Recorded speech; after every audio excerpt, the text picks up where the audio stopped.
কিনলে সে নিজে খেতে আর আঙ্গুরে খাওয়াইতে আসবো, বলে কি বলি না?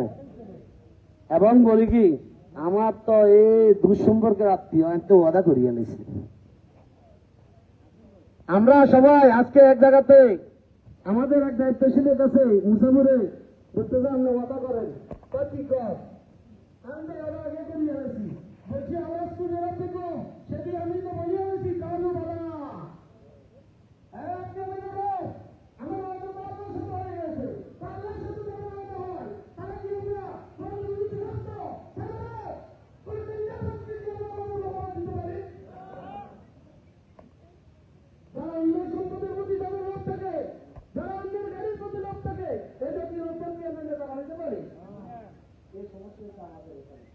আমাদের একটা সমৃদ্ধ বাংলাদেশ, এই সমৃদ্ধির দিকে আমরা না থাকাই আমরা 6 লক্ষ টাকা কামাই না লোক ভোটের সময় আগে আরে অমুকে অতগুলো নেতা দিচ্ছে নেতাই ওই আঙ্গরে কি হয়েছে নেই অমুকে তো আঙ্গরে হাসা দেওয়া করে দিচ্ছে।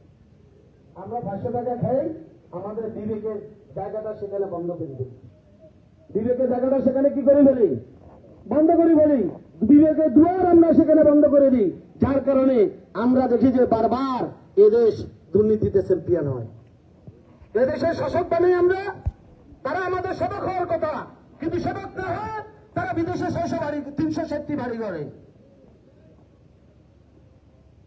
কার টাকা দিয়ে 360 বাড়ি করা হয়েছে বিদেশে? এই ইসলামী ব্যাংকে 65,000 কোটি টাকা প্রভাব করে নিয়ে গিয়েছে। আগুন আছে, এই 65,000 কোটি টাকা যদি লোপাট করে না নিয়ে যাওয়া হতো, এই টাকাগুলো যদি এদেশের গরিবদের ভিতরে বন্টন করে দেওয়া হইতো না, একজন গরিব কয়েক লক্ষ টাকা করে। সম্মানিত ভাইয়েরা, আপনারা একটু সচেতন, এখন সচেতনতার সময় এসেছে। এদেশের মানুষ 54 বছর পরে বুঝতেছে যে আমরা বারবার হতাশিত হয়েছি।